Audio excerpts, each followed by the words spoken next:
wabarakatuh.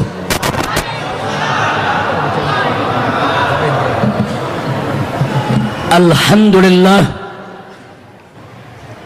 alhamdulillahil jabbaril qahhar, alhamdulillahil ghaffaris sattar, wassalatu wassalamu ala nabiyil mukhtar wa ala alihil adhar wa ashabihil akhyar wa man tabi'ahum bi ihsanin ila yaumil mahsyar. Ashhadu an la ilaha illallah wahdahu la syarika lah wa ashhadu anna sayyidana Muhammadan abduhu wa rasuluh la nabiyya ba'dah. Allahumma salli wa sallim wa barik ala sayyidina wa habibina wa syafi'ina wa maulana nabiyyina Muhammadin wa ala alihi at-tahirin at-tayyibin wa ashabihi al-ghurril mayamin wa man tabi'ahum bi ihsanin ila yaumiddin. Ya ummatul Islam wa ya hurrasal aqidah, usikum jami'an wa nafsi bittaqwallah wa bi ta'ati Rasulillah sallallahu alaihi wasallam. Fa nas'alullah subhanahu wa ta'ala ay yahdiyana ila siratihil mustaqim wa yaj'alana minal muttaqin wa yudkhilana jannatahu jannatan na'im bihaqqi sayyidil mursalin walhamdulillahi rabbil alamin. Taqabbalallahu minna wa minkum fataqabbal ya karim. Kepada para habaib, para alim ulama, para kiai, para tokoh, para pimpinan ormas Islam, segenap aktivis yang semoga senantiasa dirahmati Allah subhanahu wa ta'ala, wabil khusus untuk guru-guru kita yang telah dengan tekun, sabar, tanpa putus asa terus membina dan memimpin kita semua untuk menegakkan syariat Allah subhanahu wa ta'ala. Kita doakan agar mereka semua senantiasa mendapatkan limpahan rahmat dan barakah dari Allah subhanahu wa ta'ala. Hadir bersama kita di tempat ini al-muhtaramun wal mukarramun, Kiai Haji Abu Muhammad Jibril, Kiai Haji Muhammad Al-Khattat, Kiai Haji Ahmad Sobri Lubis, Kiai Haji Misbahul Anam, dan masih banyak lagi yang lainnya. Di sini juga ada para habaib yang hadir bersama kita, ada Habib Muhsin bin Ahmad Al-Attas dan sebagainya. Saya tidak sebutkan satu persatu nama-nama beliau, tapi sedikit pun tidak mengurangi rasa mahabbah dan ihtiram kita kepada para pimpinan kita. Sekali lagi kita doakan agar segenap para guru-guru kita mendapatkan limpahan rahmat dan barakah dari Allah, diberkahi setiap langkah perjuangannya, diberikan kemenangan dalam setiap langkahnya, dan diberikan kebahagiaan dari dunia hingga akhiratnya. Amin ya rabbal alamin. Dan secara khusus serta istimewa, salam penghormatan ini kita sampaikan kepada keluarga besar Az-Zikra, khususnya untuk guru kita, pimpinan daripada majelis Az-Zikra ini, Al-Muhtaramul Mukarram Al-Ustadzul Mubarak Kiai Haji Muhammad Arifin Ilham, hafidhahullahu ta'ala wa ra'ah, famatanallahu bituli hayatih wa nafa'ana bi'ulumih fid dini wad dunya wal akhirah. Amin ya rabbal alamin. Ahibail kiram, mau'idah demi mau'idah telah sama kita dengar, nasihat demi nasihat telah sama kita dapat, untayan yang penuh dengan hikmah telah disampaikan oleh guru-guru kita. Mudah-mudahan apa yang telah mereka sampaikan kepada kita akan menjadi penyebab datangnya ridha Allah untuk kita semua. Amin ya rabbal alamin. Ahibail kiram, pada kesempatan ini saya ingin mengingatkan, yang pertama, bahwa yang hak dan yang batil akan selalu berhadap-hadapan sampai hari kiamat, bahwa antara yang hak dan yang batil tidak akan pernah ada perdamaian sampai hari kiamat, saudara. Antara yang hak dengan yang batil akan selalu saling mencari cara untuk saling menjatuhkan, untuk saling mengalahkan, untuk saling menguasai. Mimpi di siang bolong kalau kita ingin membuat hak dan batil hidup berdamping-dampingan, saudara. Betul. Maka itu Allah sudah nyatakan dalam Al-Quranul Karim, faqala ta'ala wa qul ja'al haq wa zahaqal batil innal batila kana zahuqa. Sadaqallahul azim. Tegas Allah nyatakan, katakan wahai Nabi, katakan wahai Rasul, ja'al haq, telah datang yang hak, wa zahaqal batil, maka sirnalah kebatilan.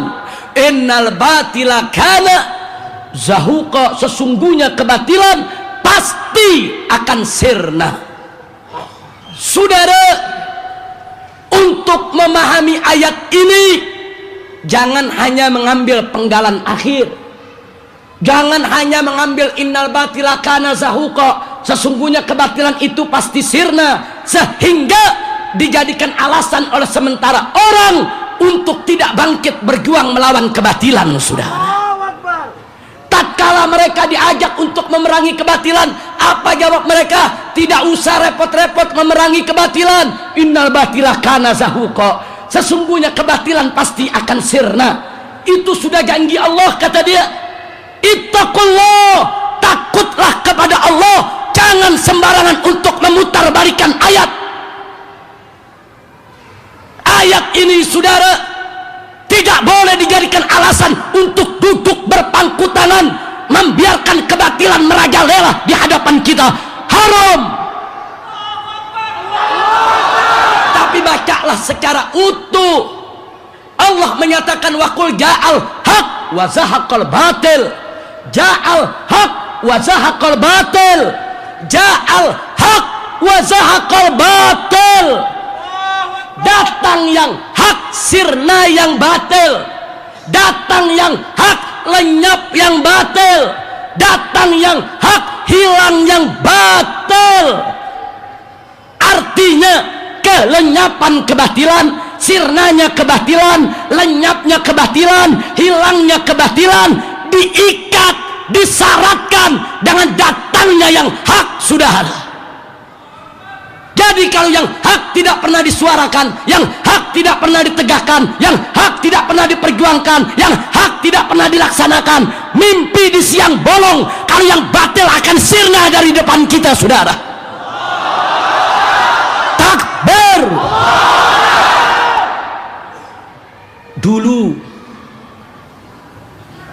ada seorang Namrud datang dengan kebatilan. Kemudian Allah utus manusia yang mulia, yang dicintai oleh Allah, membawa yang hak untuk melawan kebatilan Namrud. Dialah Khalilullah Ibrahim alaihis. Namrud datang membawa yang batil, Ibrahim datang membawa yang hak. Terjadi pergumulan antara yang hak dengan yang batil, dan sesuai dengan yang sudah menjadi janji Allah, di mana yang hak sudah datang, pasti kebatilan akan sirna. Oleh karena itu akhirnya kebatilan Namrud disirnakan oleh Allah, dilenyapkan oleh Allah, dibinasakan oleh Allah tatkala Ibrahim datang memperjuangkan untuk menegakkan yang hak. Berlalu masa Nabi Ibrahim alaihissalam, datang lagi seorang manusia durjana yang sombong dan angkuh, merasa diri perkasa, memiliki harta benda berlimpah, kekuasaan yang luar biasa, pasukan bala tentara yang begitu banyak. Akhirnya dia mengaku sebagai Tuhan, saudara. Lalu apa yang terjadi? Apa Allah biarkan? Tidak. Allah utus nabinya, Allah utus rasulnya untuk datang membawa yang hak, melawan kebatilan manusia durjana tadi. Saudara, siapa manusia durjana yang mengaku Tuhan tersebut? Fir'aun. Siapa nabi yang diutus untuk melawan Fir'aun? Musa alaihi salam. Jadi Fir'aun datang membawa yang batil, Musa datang membawa yang hak. Terjadi pertempuran antara hak dan batil sesuai dengan janji Allah. Akhirnya kebatilan Fir'aun dibinasakan oleh Allah. Fir'aunnya ditenggelamkan oleh Allah di tengah lautan yang dalam bersama pasukannya, bersama kekuatannya, bersama harta bendanya. Shadaqallahul azim. Maha benar Allah dengan janjinya. Kalau yang hak dan batil sudah berhadapan, pasti yang batil akan sirna, saudara. Kemudian tibalah di zaman Nabi kita Sayyiduna Muhammad sallallahu alaihi wasallam. Nabi datang membawa yang hak. Kenapa? Karena ketika itu masyarakat jahiliyah membawa aneka ragam kebatilan, penyembahan terhadap berhala, mengubur hidup-hidup anak perempuan mereka, minuman keras, judi, zina, aneka ragam kebejatan moral, kemusyrikan, kejahatan, kedurjanaan, semua kebatilan ada di zaman jahiliyah, saudara. Diutus oleh Allah nabinya, kekasihnya, membawa yang hak. Kafir Quraisy membawa yang batil, Rasulullah sallallahu alaihi wasallam membawa yang hak. Terjadi pergumulan, terjadi pertempuran antara yang hak dan batil, dan akhirnya Allah memenangkan yang hak dan menghancurkan kebatilan kafir Quraisy. Ibadallah, alhamdulillah. Kenapa saya sampaikan itu semua? Artinya sudah merupakan sunnatullah. Kalau kita ingin kebatilan sirna, yang hak harus kita suarakan, yang hak harus kita tegakkan, yang hak harus kita laksanakan. Jangan mimpi duduk berpangku tangan di rumah, saudara. Jangan mimpi duduk berpangku tangan nggak mau berjuang, kemudian dia katakan yang batil akan sirna begitu saja. Omong kosong, saudara. Tatkala Namrud datang membawa yang batil, Nabi Ibrahim nggak duduk berpangku tangan di rumah. Padahal Nabi Ibrahim sendiri melawan Namrud yang punya kekuatan, saudara. Tatkala Fir'aun membawa kebatilan, Nabi Musa tidak duduk berpangku tangan di rumah. Bahkan sampai Nabi Musa dan pengikutnya dikejar-kejar, mau dibunuh oleh Fir'aun.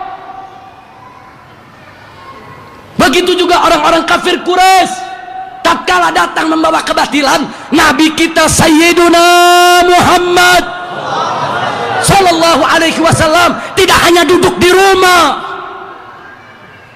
Oh, ada yang mengatakan, Habib, kami sibuk dengan sholat malam, tidak punya waktu perang melawan kebatilan. Pertanyaan saya, apakah sholat malamnya lebih hebat dari sholat malam Nabi?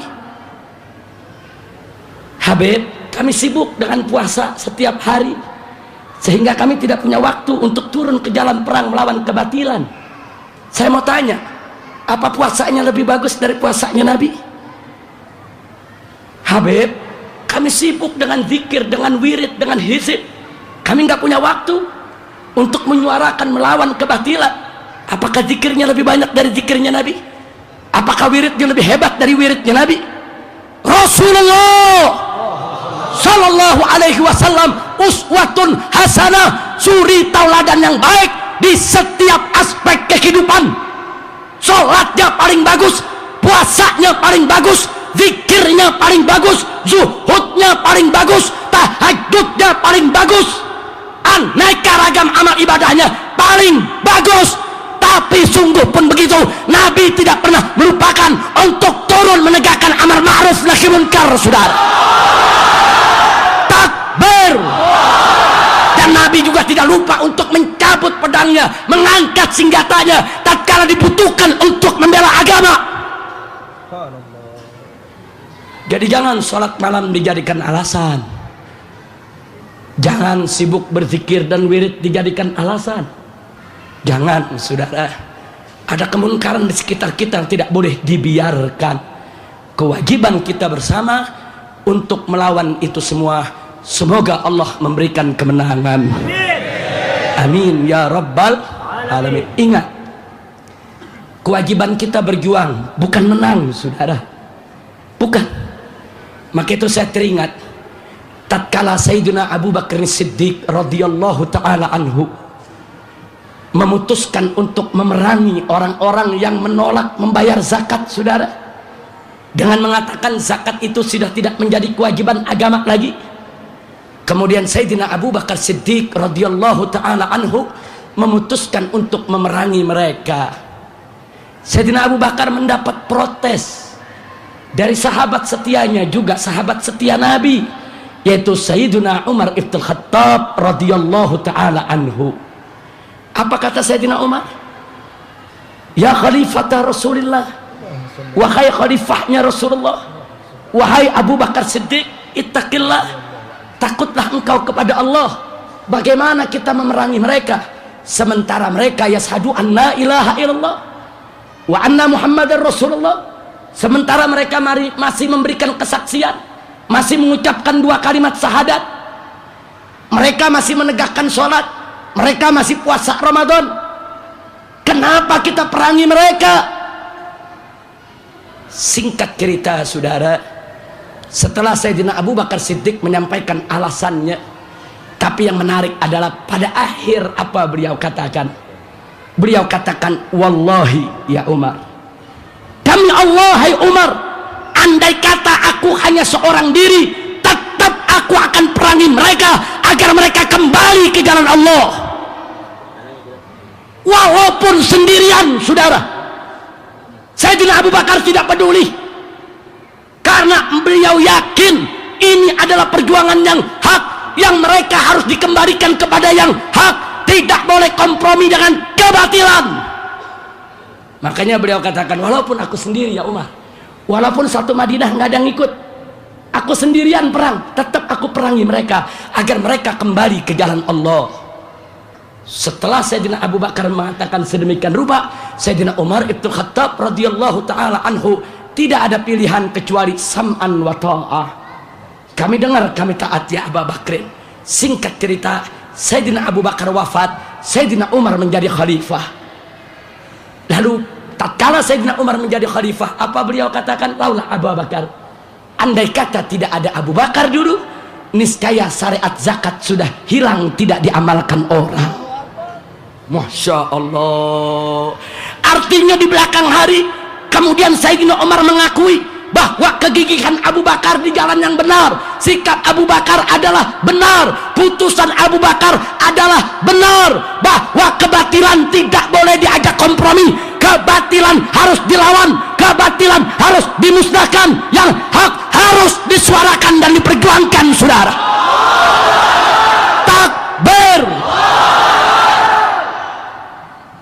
Kenapa Sayyidina Abu Bakar begitu keras, bersikukuh, gigih, walaupun sendiri akan beliau lawan? Padahal yang namanya sendirian melawan musuh begitu banyak, di atas kertas kalkulasi ilmu perang tidak akan menang, saudara. Tapi kenapa Sayyidina Abu Bakar tetap gigih?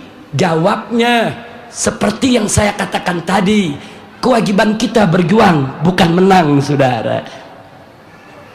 Intinya jalankan saja perjuangan, menang kalah urusan Allah.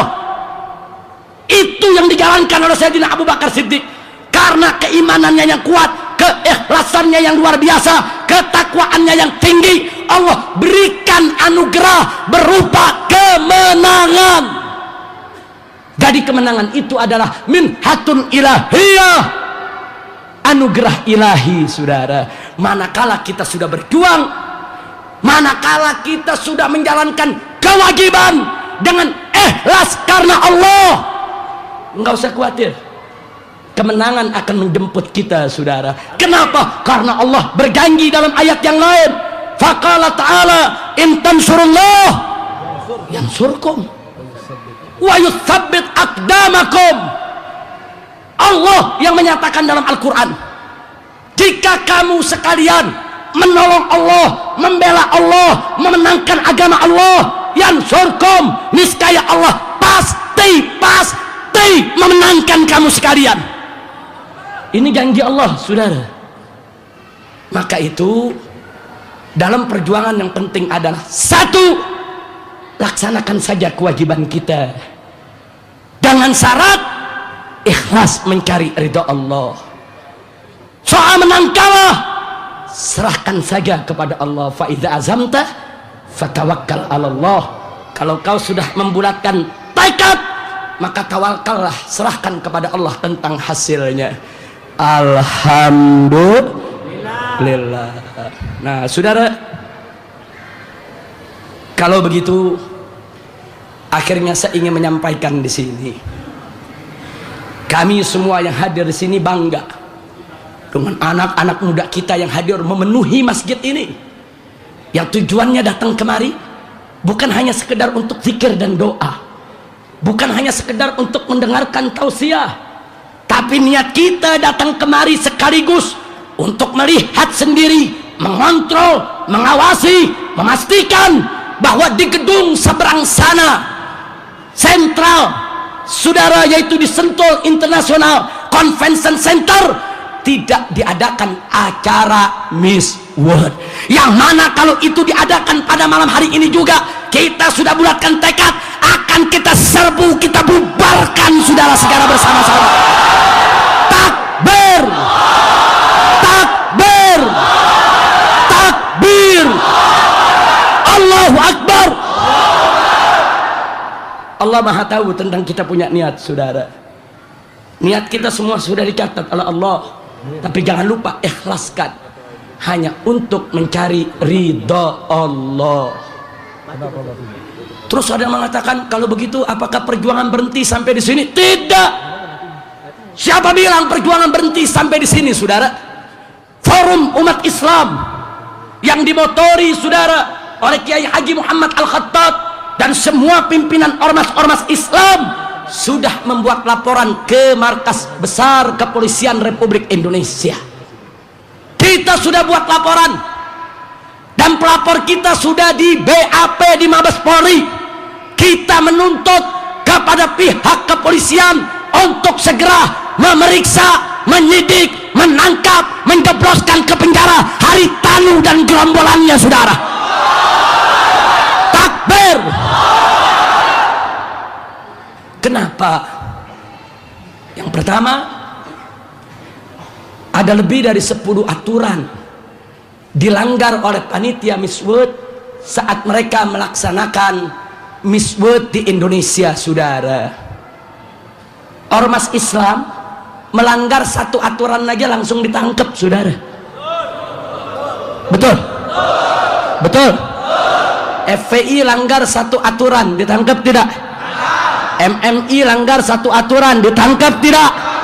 Garis melanggar satu aturan, ditangkap tidak? Ormas Islam melanggar satu aturan saja diproses, ditangkap, dikriminalisasikan. Lalu kenapa Haritanu dan gerombolannya sudah melanggar lebih dari 10 aturan? Kenapa tidak ditangkap? Adil tidak? Adil tidak? Itu yang pertama, saudara. Yang kedua, ada yang bertanya, apanya yang mau dituntut? Kan dalam acara Miss World tidak ada bikini, kan dalam acara Miss World tidak ada pornografi, dan itu disiarkan oleh berbagai macam televisi. Berarti FUI tidak bisa melakukan penuntutan. Tunggu dulu, saudara. Tunggu dulu. Panitia Miss World membuat website resmi di internet, www.missworld.com. Kalau kita buka tulis itu, akan tampil di layar monitor kita, yaitu website resmi Panitia Miss World 2013. Di situ ada pilihan mau buka apa. Oh, kita buka peserta, kontestan, tinggal diklik. keluar gambar para peserta Miss World, 130 peserta dari 130 negara. Gambarnya belum bikini, tapi setiap gambar bisa diklik lagi, saudara. Begitu setiap gambar diklik, maka akan muncul gambar bikini semua peserta Miss World 2013. Jadi kalau acara Miss World itu tidak berbikini, kenapa di website resmi panitia foto para peserta Miss World dengan bikini ditampilkan, saudara? Kita sudah download, kita sudah print out, sudah kita cetak, dan sudah kita kirim ke presiden, ke DPR, berbagai macam instansi. Ini semua adalah pornografi. Catat, dulu majalah Playboy kita tuntut, kita jebloskan ke penjara. Padahal foto bikini di website Miss World 2013 jauh lebih porno, lebih jorok daripada majalah Playboy yang pernah terbit di Indonesia, saudara.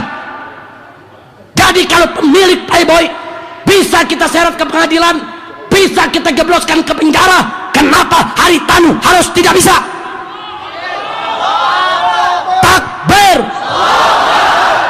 Maka itu untuk Haritanu kita sudah menyampaikan tuntutan dugaan pelanggaran terhadap KUHP pasal kesusilaan dan undang-undang pornografi serta undang-undang ITE, yang mana pornografi tersebut disebarluaskan lewat media elektronik. Masih ada tambahan satu pasal lagi, saudara, pasal percobaan untuk menyuap Majelis Ulama Indonesia, pasal korupsi. Kenapa bulan Juni secara resmi Haritanu mengirim surat dan ditandatangani sendiri dengan kop surat dari MMC Group, saudara? Untuk siapa? Untuk Majelis Ulama Indonesia. Isinya Haritanu menawarkan setiap pondok pesantren di seluruh Indonesia yang berada di bawah binaan Majelis Ulama Indonesia akan diberikan satu set lengkap parabola Indovision, saudara. Nggak sampai di situ, berlangganan gratis seterusnya, saudara. Syaratnya agar MUI mau menjadi penasehat Miss World 2013. Saya mau tanya, ini penghinaan tidak? Pelecehan tidak? Haritanu orang kafir, kurang ajar.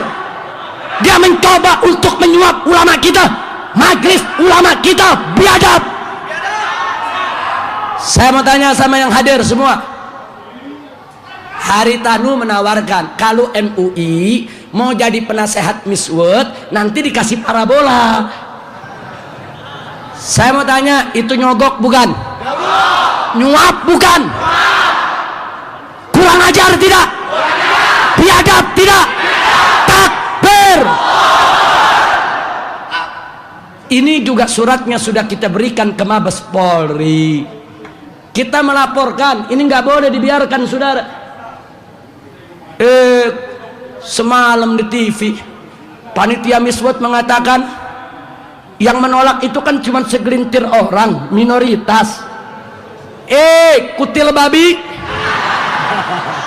yang minoritas itu ente, bukan kita, betul? Saya mau tanya, Haritanu itu Islam atau kafir? Islam atau kafir? Di Indonesia kafir itu mayoritas atau minoritas? Mayoritas atau minoritas? Panitia pakai ngomong yang nolak minoritas. Lu yang minoritas, bukan gua, betul? Yang menolak Miss World MUI, NU, Muhammadiyah, semua ormas yang ada di FUI. Saya tanya, banyak tidak? Mayoritas tidak? Haritanu mau pakai jurus kina mabok. Rame-rame kita lawan nama jurus kemplang babi. Siap kemplang babi? Siap kemplang babi? Siap kemplang babi? Takbir. Insyaallah. Alhamdulillah. Majelis Ulama Indonesia kita dilindungi Allah. Masih banyak orang-orang baik istiqomah, mereka nggak rela disogok oleh si kafir Haritanu, saudara. Bagus tidak? Bagus tidak? Siap tegakkan fatwa MUI, siap bela MUI, siap jaga MUI. Takbir. Masya Allah. Ini Haritanu masih belum berhenti, saudara. Sebagaimana tadi disampaikan oleh Kiai Haji Abu Muhammad Jibril, Haritanu sudah menandatangani MOU dengan Julia Morley, pemilik daripada Miss World, saudara, untuk menggelar acara Miss World di Indonesia tahun 2013 dan 2015, saudara. Makanya tadi saya katakan, perjuangan kita belum selesai, perjuangan kita masih panjang, dan kita tidak akan pernah putus asa. Betul? Faidza faragta fansab. Kalau kau sudah selesai mengerjakan suatu pekerjaan, sudah selesai melakukan suatu ibadah, berdiri tegak, kerjakan lagi yang lainnya, saudara. Jadi tidak ada kata berhenti dalam perjuangan, tidak ada kata berhenti di dalam menegakkan yang hak, tidak ada kata menyerah melawan segala macam kebatilan dan kedurjanaan. Betul? Saya mau tanya semua yang ada di sini, siap ganyang Haritanu?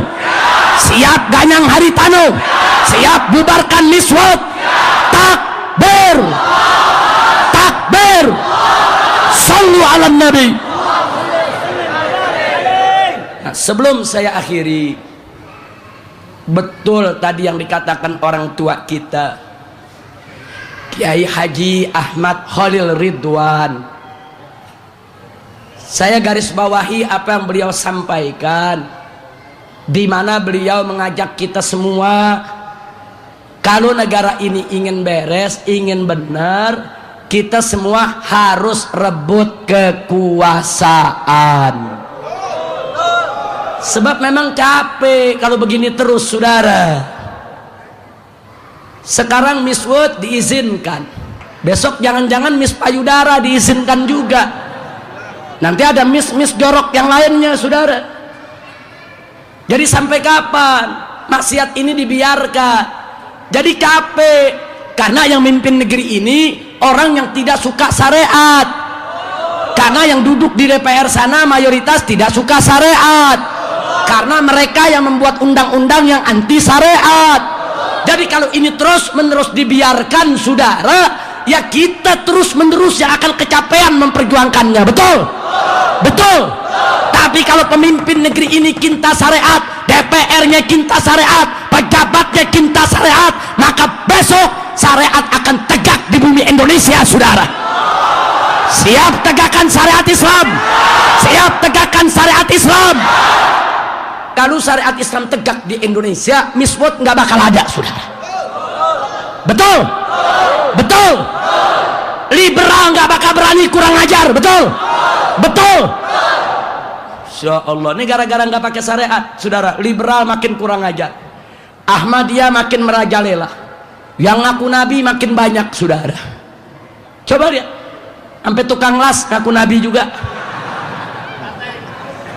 Di Garut beberapa tahun yang lalu, saudara, 3 orang ngaku nabi sekaligus, nggak tanggung-tanggung.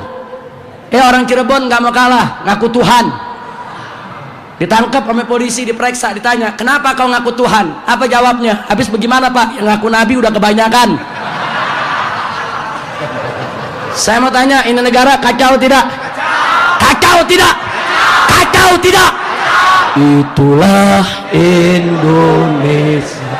Kalau pakai syariat begitu tidak? Kalau pakai syariat begitu tidak? Kalau pakai syariat, satu orang ngaku nabi, hukum mati, selesai. Besok nggak ada yang berani ngaku nabi lagi. Betul? Haritanu ngotot bikin Miss World, hukum mati, selesai. Besok nggak ada yang berani niru Haritanu lagi. Betul? Maka itu saya tanya, syariat Islam indah tidak? Indah tidak? Siap tegakkan syariat Islam. Kalau mau menegakkan syariat Islam, negara ini harus kita rebut, saudara. Dari sekarang. Siap rebut negara. Caranya gampang, sesuai kemampuan. Ente pulang besok jadi RT di kampung ente. Yang bisa jadi RW jadi RW, yang bisa jadi lurah jadi lurah, yang bisa jadi camat jadi camat. Ambil itu kekuasaan, walaupun sekedar jadi RT, saudara. Begitu jadi RT, bikin peraturan di RT kami tidak boleh ada minuman keras, titik. Betul. Lebih bagus RT ngelarang minuman keras daripada presiden yang diam saja. Siap rebut kekuasaan, siap rebut kekuasaan, rebut semua, dari mulai jabatan RT, RW, lurah, camat, bupati, wali kota, gubernur, menteri, sampai ke presiden, sampai ke DPR-nya harus dikuasai oleh umat Islam, sehingga negara tidak amburadul macam ini, saudara. Betul. Sebelum saya akhiri, karena sebentar lagi waktu Isya akan masuk dan kita akan sholat Isya bersama, saya mau tanya semua yang ada di sini, siap rebut negara? Siap tegakkan syariat Islam? Siap rebut DPR? Siap rebut presiden? Siap rebut semua kekuasaan? Takbir! Ingat, merebut kekuasaan bukan untuk pribadi, bukan untuk golongan, bukan untuk kelompok, tapi untuk menegakkan hukum Allah dan Rasulnya. Ikhlaskan niat bahwa kita hanya mencari ridha Allah dan Rasulnya, insya. Nah, berarti saya mau tanya, kalau kita apa yang disampaikan oleh Kiai Haji Ahmad Khalil Ridwan, umat Islam harus ngerti politik, betul tidak? Umat Islam harus menguasai politik, betul tidak? Umat Islam harus merebut negara, betul tidak? Siap belajar politik Islam, siap mengkaji politik Islam, siap maju untuk merebut negara ini. Takbir! Takbir! Nah baik saudara, akhirnya sebagai oleh-oleh pulang ke rumah, saya mau kasih tahu, sebetulnya Ratu Dunia itu bukan Miss World, Ratu Dunia itu bukan Miss Universe, Ratu Dunia itu adalah almar'atus sholihah. Nabi yang mengatakan, ad-dunya mata wa khairu mata'iha almar'atus sholihah. Dunia ini perhiasan, sebaik-baiknya perhiasan adalah perempuan yang soleha. Jadi kalau anda punya istri solehah, taat kepada Allah dan Rasulnya, setia kepada suaminya, bagus menjaga anaknya, saudara, itulah Ratu Dunia kita. Betul? Betul? Ini Miss World di Bali cuman larak lirik, lenggak-lenggok, cental-centil, ketawa kesana ketawa kemari, cuman lambai-lambai tangan. Topeng monyet juga bisa. Betul? Betul? Saya tanya, tuh topeng monyet bisa gak larak lirik? Bisa gak lenggak-lenggok? Bisa gak melambaikan tangan? Apa bedanya Miss World? Sama. Sama, Ale. Cuman ada yang topeng monyet nggak bisa bikin sambal, ngulek buat kakinya, nyuci ngepel, nggak bisa topeng monyet. Betul? Betul? Tapi kalau istri kita di rumah bisa tidak? Bisa nyuci baju, bisa bersihin kamar mandi, bisa diamin bayi, bisa nyusuin bayi, bisa ngulek, bisa neriska. Berarti bagus tidak? Itu Ratu Dunia. Coba Miss World tanya, lu bisa ngulek gak? Boro-boro ngulek, lihat ulekan aja nggak pernah. Maka itu berarti Ratu Dunia siapa? Almar'atus. Kita jaga ratu-ratu dunia di rumah kita, bukan untuk dipamerkan, bukan untuk diperlombakan, tapi untuk mencari ridha Allah subhanahu wa ta'ala. Kira-kira jelas tidak? Jelas tidak? Jadi kalau pulang ke rumah ngomong sama orang kampung begitu, orang kampung cepat paham. Kalau cuman lenggak-lenggok, larak lirik, kental-kentil, liatin puser monyet bisa. Kalau ukuran modern itu telanjang, monyet itu makhluk paling modern, karena monyet nggak kenal pakaian. Betul? Betul? Ukuran modern bukan telanjang, saudara. Ukuran menjadi ratu bukan pamer aurat, tapi ukuran menjadi ratu dunia adalah almar'atus sholihah, taat kepada Allah, taat kepada Rasulullah, setia kepada suami, bagus mendidik anaknya, menjaga rumah tangganya. Itulah ratu dunia kita semua. Betul? Takbir! Takbir! Itu saja yang bisa saya sampaikan hari ini, saudara. Mudah-mudahan Allah memberkahi kita. Mudah-mudahan hadirnya kita malam ini dicatat oleh Allah menjadi bagian jihad kita yang akan memasukkan kita ke dalam surganya. Habis ini kita sholat isya berjamaah. Jangan ada yang pulang dulu sebelum diizinkan pulang oleh koordinator lapangan, oleh pimpinan daripada aksi ini. Betul? Betul? Kalau sudah diumumkan untuk pulang, baru kita pulang, kita bubar dengan tertib, damai, amai, kondusif. Tunjukkan kalau kita berakhlakul karimah. Setuju? Setuju? Nah, tapi kalau tahu-tahu panitia mengumumkan, saudara di depan ada miswat lagi digelar, jadi pulang tidak? Jadi pulang tidak? Siap serbu, siap bakar, siap serang, siap perang, takbir. Dan jangan takut, Allah meridhoi kita. Kemarin Bali kena gempa 5,4 skala Richter. Mungkin karena doa kita kurang kuat, jadi gempanya masih rendah. Makanya doanya yang kuat biar terbalik tuh pulau. Amin. Amin. Amin. Amin. Ya Rabbal Alamin. Nah itu tanda, insya Allah itu menjadi isyarat, yaitu bahwa Allah meridhoi perjuangan kita. Allah murka kepada apa yang mereka lakukan, dan mudah-mudahan Allah memberikan kemenangan kepada kita semua. Nah, jadi sekali lagi selesai ini kita sholat isya. Bagi mereka yang belum melaksanakan sholat isya, bagi mereka yang sudah jamak tadi bisa mundur ke belakang, tapi jangan pulang sebelum diumumkan oleh panitia.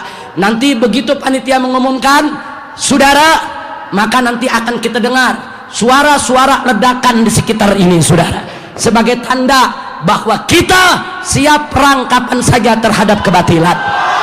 Amin. Takbir, takbir. Sekian yang bisa saya sampaikan. Hadani Allah wa iyyakum ila siratikal mustaqim. Wassalamualaikum warahmatullahi wabarakatuh.